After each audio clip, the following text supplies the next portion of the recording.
Hey guys, good morning. Welcome back to my new vlog. So guys, अभी सुबह के 3:30 बज रहे हैं। बस उठे हैं अलार्म से। अभी हमें क्या अनलोडिंग के लिए करीब 700 किलोमीटर जाना है। यहाँ से हमें रोम के पास में लतीना करके है, जैसा कि कल के व्लॉग में बताया। सो आज का जर्नी थोड़ा ऐसे ही रहेगा, साइलेंट जर्नी। कहने का मतलब नेचुरल जो वॉइस है इसमें रोड का, ट्रक के इंजन का, एनवायरनमेंट का, वही रहेगा। सो एंजॉय करिए आप मेरे वीडियो को। पसंद आए तो इसको लाइक, शेयर और सब्सक्राइब ज़रूर कीजिएगा। तो गाइस, जैसा कि आप देखते हैं यहाँ पे व्लॉग्स के अंदर, यहाँ पे ड्राइवर्स का यूरोपियन लाइफ में कोई टाइमिंग नहीं होता, कोई टाइम टेबल नहीं होता। जैसे ही आपका रेस्ट पूरा होता है सो आपको नेक्स्ट ट्रिप के अकॉर्डिंग आपको प्रोसीड करना है, उठ के चलना है। सो अभी देखो हम फ्रेश वगैरह भी नहीं हुए क्योंकि 3:30 बज रहे हैं। अभी यहाँ पे जगह भी नहीं है फ्रेश वगैरह की।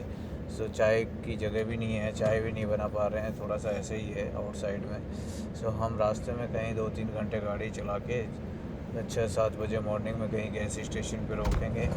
वहीं पे हम चाय कॉफ़ी बना के पियेंगे, थोड़ा ब्रेकफास्ट वगैरह करेंगे, फिर आगे हम निकलेंगे। सुबह का यही है, बिस्तर से जैसे उठते हो आपको हाथ मुँह तो धोना ही है, क्योंकि नींद में कभी गाड़ी नहीं चलानी चाहिए। सो कोशिश करें एकदम फ्रेश वगैरह होके, हाथ मुँह धो के फिर ड्राइव सीट पे बैठें, क्योंकि नींदों में कभी भी नहीं बैठना चाहिए। सुबह का जो टाइमिंग होता है ना 3 से 5 बजे का, ये वह बहुत ही गहरी नींद का होता है। हालांकि हमने नींद प्रॉपर ले ली थी, शाम को हम 8-9 बजे सो गए थे। सो कुछ 6-7 घंटे की नींद हो गई हमारी, तो कोई प्रॉब्लम नहीं है। लेकिन फिर भी मुंह पे पानी वानी मार के फिर निकलना चाहिए। सो ये अपना गड्डी खड़ा हुआ है ब्रदर, यहीं पे मैं मोस्टली खड़ी करता हूँ। एक कंपनी बंद है, उसके बाहर की तरफ हम गाड़ियाँ लगाते हैं। और ये ट्रवेंजुला जो टाउन है इसी के अंदर है, ये छोटा सा टाउन है। अभी ग्राउंड लिया है मैंने ट्रक का, और फिर गाड़ी स्टार्ट करते हैं और निकलते हैं यहाँ से। पहले जीपीएस सेट कर रहा है मुझे, क्योंकि जीपीएस में अभी नए कोऑर्डिनेट डालने पड़ेंगे लतीना के। गाड़ी स्टार्ट करके देख लो बैटरी का बैकअप वगैरह कितना क्या है, गाड़ी में वेट कितना क्या है, क्योंकि कल शाम को वेट चेक नहीं किया था मैंने गाड़ी में। और हमारी सीएमआर में भी मेंशन नहीं है वेट। कार्ड से लोड हो गए हैं तो 2-5 मिनट के लिए इनको हैमर पे डाल देते हैं।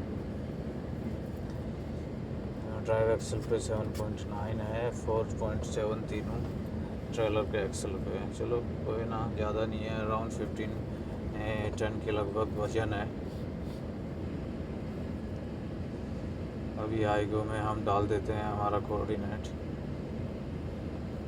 रफली जूम करके उसका और भी देख लें कहाँ से क्या जा रहा है, क्योंकि हमें क्या गाइस ये एड ब्लू भी लेना है। इटली में एड ब्लू हमारी कंपनी की तरफ से बैन है, बट अगर आप कंटिन्यूसली इटली में चलते हो 2-5 दिन 10 दिन तो आपको एड ब्लू लेना पड़ेगा। सो उस दरमियान आपको इटली में AS24 के जो गैस स्टेशन है वहाँ पे आपको कंपनी अलाउ कर देती है। अभी मैंने मैसेज छोड़ा फ्यूल डिपार्टमेंट को, टेक्स्ट मैसेज, अभी रिप्लाई नहीं आया है। फ़ोन करके ही देखना है मुझे कि वो क्या जवाब देते हैं। सो अभी कोऑर्डिनेट डाल के और थोड़ा सा और भी देख लेते हैं। इस तरह से कोऑर्डिनेट डालते हैं गाइस, क्योंकि आपके टास्क में हमेशा कोऑर्डिनेट आएगा, लोकेशन की जगह है ना, तो कोऑर्डिनेट ही डालना है। इस तरह से धीरे धीरे अपलोड होता है। देखिए, और तीर के निशान पे अभी हम खड़े हैं, यहाँ से निकलना है। इस तरह से ओवरव्यू है, देख लो। ये फ्लोरेंस के पास में से होके जा रहा है, सीधा रोम के उस तरफ जा रहा है। रोम के लेफ़्ट से निकल रहा है, हमें राइट से निकलना रिंग रोड से, क्योंकि वहीं पे एक AS24 का गैस स्टेशन है। और राइट में से भरवाना हमें कम से कम 40-50 लीटर तो भरवा ही सकते हैं हम, क्योंकि हमारे पास कोई ऑप्शन नहीं है दूसरा। टोटल 580 किलोमीटर शो कर रहा है, ज़्यादा नहीं है। बट रोम के आसपास से निकलते हैं तो वहाँ पे ट्रैफिक जाम बहुत होता है, घंटे 2 घंटे लग जाते हैं। देखिए हाई फ्लाई ओवर है, अभी उजाला हो गया है, गाड़ियाँ स्पीड पकड़ रही है रोड पे। सुबह सुबह का मौसम ही कुछ अलग ही अंदाज में होता है गाइस, एकदम फ्रेश एयर मिलेगी आपको। अच्छा लगता है उठते ही, अगर सीधा गाड़ी की सीट पे बैठते हो तो अच्छा फील होता है। फालतू का बर्डन, फालतू का ट्रैफिक नहीं होता है बिल्कुल भी। सो ये नेचर का वॉइस है, आप लाउड सुन सकते हो। अच्छा एनवायरनमेंट है आउटसाइड में, क्योंकि जब आंखें रेस्ट करके देखती है ना तो उस समय आंखों को भी बहुत अच्छा लगता है। रोड को एक लेवल देने के लिए ना, ये चाहे सामने मिट्टी का ही पहाड़ हो, छोटा ही पहाड़ हो, उसको भी ये सुरंग में तब्दील कर देते हैं और उसके ऊपर है ना लोग घर भी बना लेते हैं, क्योंकि इनको परमिशन होती है, एकदम टनल के ऊपर से घर बनाते हैं। और जो हार्ड होती है वहाँ तो मकानों के बनने के बाद भी ये टनल बना देते हैं। वो देवदार जैसे लंबे लंबे पेड़ है, काफ़ी सुंदरता बनाए रखे हुए हैं। ये इटली का पार्ट है गाइस। अभी हम फ्लोरेंस से निकल आगे आ गए हैं, अभी रोम पहुंचने वाले हैं। बस हमें रोम के रिंग रोड पे ट्रैफिक ही ना मिले। 3 लेन के हाईवे ज़्यादातर इटली में, एक्चुअली 2 ही हाईवे, एक राइट से निकलता है सीधा ऊपर से नीचे तक, और एक लेफ़्ट से निकलता है सीधा ऊपर से नीचे तक। सो जो राइट वाला होता है वो जैसे सीधा ही बोलोगना से आप फ्लोरेंस हो गए सेंटर में, फ्लोरेंस से राइट होते हुए आप सीधे निकलोगे रोम से नीचे नेपोली हो गया, नेपोली से नीचे कटानिया हो गया, और फिर वो सिकुड़ जाता है नीचे जाके। और इस तरफ से अगर आप चलोगे तो बोलोगना से आपको लेफ़्ट होना है, लेफ़्ट फरेरा होते हुए सीधा नीचे आपको पेस्कारा जाना है, बारी जाना है, और बारी से वही फिर नीचे सिकुड़ जाता है, तो वहाँ लेफ़्ट और राइट दोनों रास्ते एक हो जाते हैं। और वहीं से फिर फेरी होती है सेकंड इटली के लिए, जो कि आगे एक टुकड़ा है, जो पिछले व्लॉग में मैंने आपको बताया था। सो इस तरह से इटली में 2 ही मेजर हाईवे है जहाँ पे 3 लेन मिलेगा आपको। 2 लेन भी ऐसी बात नहीं है, बट ये नेशनल हाईवेज है यहाँ के।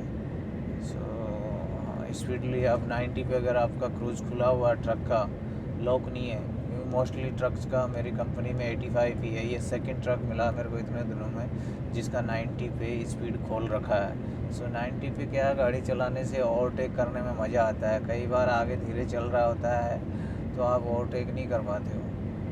सो ईज़िली हो जाता है, दबाया पंजा उस समय और ईज़िली इंडिकेटर के साथ में ओवरटेक हो जाता है। ये रोम से पहले भाई जी पेस्कारा, रोम फ्लोरेंस से आगे सॉरी, और रोम से पहले पूरा कंस्ट्रक्शन चल रहा है रोड का। ये डबल कर रहे हैं रोड को, देख लो, कम से कम 15 से 20 किलोमीटर का पूरा अंडर कंस्ट्रक्शन है ये। लेकिन रोड अच्छा बना रहे हैं, एकदम क्वालिटी के साथ बनाते हैं। टाइम तो लगता है इनको, कचरा यूज़ नहीं करते हैं, एकदम सॉलिड वाला मटेरियल यूज़ करते हैं रोड्स के ऊपर। और जब लगता है तो आपको गाड़ी ऐसे सरपट दौड़ के निकलती है कि आपको लगता ही नहीं कि ये कल का रोड है, बनाया हुआ है या उबड़ खाबड़ है। सो ये गाइस, ये 15 से 20 किलोमीटर का है, पूरा अंडर कंस्ट्रक्शन जोन है ये। नाइट में और बारिश में थोड़ा प्रॉब्लम होता है, क्योंकि ये लाइनें ऑलरेडी सिकुड़ी हुई है। नॉर्मल हाईवे पे लाइनें चौड़ी होती है, यहाँ पे अंडर कंस्ट्रक्शन की वजह से ना लाइनें जो लेंस होती है ना, इनको बहुत ही छोटी बना देते हैं, टाइट बना देते हैं। बैक टू बैक ही ट्रक चलते हैं हमारे इनके बीच में।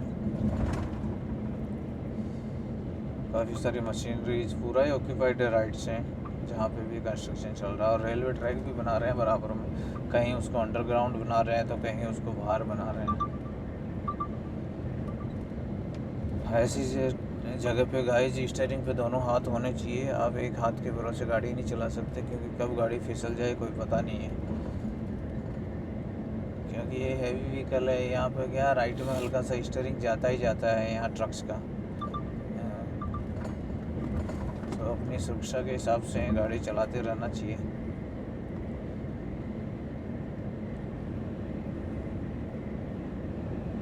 ब्लॉक के रोड को बड़े रेयर केस में करते हैं ये, अदरवाइज़ तो पहले अल्टरनेट रोड बनाते हैं काम करने से पहले साइड में, या एक ही वन साइड में ही दोनों ट्रैफिक को डाइवर्ट कर देते हैं। सो उससे क्या है, डिस्टर्बेंस नहीं होता और ट्रैफिक तो खैर लगता है, लेकिन उतना वर्स्ट ट्रैफिक नहीं लगता है जैसा इंडिया में लगता है अपने, कि भाई गई अब तो शादी ब्याह जब होते हैं सीज़न में, तो वहाँ पे तो भाई शाम को रात को मिडनाइट तक भी इतना दबा के ट्रैफिक होता है ना। मैं फंसा हुआ हूँ कई बार। और मेरे जयपुर का ट्रैफिक तो आपको पता है दिल्ली और मुंबई के ट्रैफिक को भी फेल करता है, क्योंकि मेरे क्या है वहाँ पिंक सिटी है, क्योंकि पुरानी ओल्ड सिटी है, 9 स्क्वायर किलोमीटर में फैली हुई है, तो उसको अब तोड़ तो सकते नहीं है। उस ज़माने के 200 फीट की रोड है, लेकिन आज ट्रैफिक हो गया 600 फीट रोड वाला ट्रैफिक हो गया, वाइड रोड वाला। 600 फीट अगर वाइड रोड भी हो ना, वो उस पर भी कम पड़े, लेकिन वहाँ 200 फीट का अंदर का जो रोड है उसको अभी भी मैनेज करे हुए हैं और ट्रैफिक को। तो ट्रैफिक बहुत बुरा लगता है भाई मेरे वहाँ जयपुर में। अभी आज का खाना वाना तो थोड़ा लेट ही खाएंगे, हो सकता है पहुँचने के बाद ही खाएँ हम, क्योंकि 12-1 बजे पहुंच जाएंगे हम। फिर उस वही टाइम होता है मॉर्निंग का हमारा खाना खाने का करीब करीब, क्योंकि सुबह तो चाय बिस्किट वगैरह ले ही लेते हैं, उठते ही नहीं लेते हैं, तो रास्ते में कहीं गैस स्टेशन पे रुक के ले लेते हैं। जैसे कि अभी बीच में हम गैस स्टेशन पे रुके, कार्ड भी चेंज किया, मैं को ड्राइवर सीट पे आ गया और मेरे जो उस्ताद जी वो फर्स्ट पे चले गए। सो इस तरह से कार्ड चेंज हो गया और ब्रेड वगैरह खा लिया जैम लगा के चाय के साथ में। सो इसलिए 12-1 बजे तक हम गाड़ी आराम से चला सकते हैं। 12-1 बजे तक फिर भूख लगती है, तो उस समय फिर खाना रेडी होता है। ये नहीं तो 10 मिनट लगती है। चावल को धो के कुकर में 2 सीटी लगाई, एकदम रेडी हो जाता है। बासमती चावल और दावत वाले चावल रखते हैं हम। वही होता है यहाँ पे, क्या लोकल चावल तो मिलता नहीं है, हाई क्वालिटी चावल होता है। थोड़ा इंडिया में नहीं खाते इस कैटेगरी के चावल, वहाँ कुछ भी वो दुकान पे मिल जाता है, वो ला के बना लेते हैं। यहाँ पे जब से आए ना, बासमती और दावत स्पेशल ब्रांड वाले ही चावल चलते हैं। सो गाइस एंजॉय करें आप वीडियो की। और आप लोगों के कुछ भी क्वेश्चन हो, कुछ भी यूरोप से रिलेटेड, तो आप मुझे डीएम ज़रूर करें, कमेंट में लिख के बताएं कहाँ से आप वीडियो देख रहे हैं, आपको किस चीज़ की नॉलेज लेनी है। क्योंकि एज वाइज मैं 46 ईयर ओल्ड हो गया हूँ और थोड़ा 20 साल का इंडिया का एक्सपीरियंस है और यहाँ का भी थोड़ा बहुत एक्सपीरियंस ऐड है, तो दुनियादारी की थोड़ी समझ है। तो किसी भी भाई को है ना कुछ नॉलेज लेना हो तो मुझे कमेंट ज़रूर करें, कोशिश करूँगा मैं बेस्ट आंसर देने की। कहानी बनानी मुझे आती नहीं है, ठीक है गाइस। किसी गरीब की मदद हो जाए तो बहुत अच्छा है ना। कोई भाई लोग मुसीबत में फंसा हुआ है, 2 पैसा कमाना चाहता है, यूरोप आके अपने बच्चों को एजुकेशन देना चाहता है, तो भाई आए यहाँ पे कांटेक्ट करें। क्योंकि आप लोगों के 1 लाख 2 लाख 3 लाख बचते हैं। एजेंट के थ्रू भी आओगे तो आप रेफरेंस के थ्रू आते हो तो 2 पैसा आपका बचता है, इसमें कोई कमीशन बाजी नहीं है। आप रेफरेंस के थ्रू आओगे, नो डायरेक्ट जाओगे आपसे बहुत पैसा लेते हैं, और एक रेफरेंस के थ्रू आते हो तो 2 पैसा आपका बचता है। दूसरा, यहाँ आने के बाद भी आपको फ्रेंड सर्किल का सपोर्ट रहता है, कई चीज़ों में आपको गाइडेंस चाहिए होता है, डॉक्यूमेंट्स बनाने में, गाड़ियों पे चलने में, किस तरह से आपको हैंडलिंग करनी है गाड़ियों की, कार्गो की, टेकोग्राफ को कैसे मेंटेन करना है, किस तरह से यूज करना है, तो काफ़ी सारे बर्डन होते हैं। तो आप एक फ्रेंड सर्किल में अगर जुड़ जाते हो एज ए यूट्यूब फैमिली, तो आपको काफ़ी सारी सहूलियत रहती है। अभी जैसे मेरे साथ में कई ड्राइवर्स जुड़े हुए हैं भाई, वो कई बार फ़ोन करते हैं कि कभी भी कोई समस्या हो जाती है, तो कहीं ना कहीं से सॉल्यूशन मिल जाता है। सो गाइस, बस रोड ट्रिप ही है। अभी तो मौसम ठीक ठाक हो रखा। आज का टेम्परेचर इधर का गाइस 25 डिग्री बता रहे हैं डे टाइम का। लेकिन इस एरिया में अगले महीने से 30 और 35 हो जाएगा, क्योंकि ये एरिया है ना, गर्मी बहुत है इधर, बहुत गर्मी है। मतलब केबिन में दिन में है ना शीशे उतारने पड़ते हैं, गेट खोलना पड़ता है, और नीचे वाला ड्राइवर भाई सो पाता, ऊपर वाला नहीं सो पाता, क्योंकि छत का हीट इतना आता है ना, क्या बताऊँ आपको। हम तो ट्रेलर में सो जाते हैं कई बार गाइस, सो कोई समस्या नहीं है। So guys, I hope you like this video. अगर आया पसंद तो लाइक शेयर सब्सक्राइब कीजिए। तो मिलते हैं अगले वीडियो में, तब तक के लिए खुश रहिए, स्वस्थ रहिए, बाय बाय।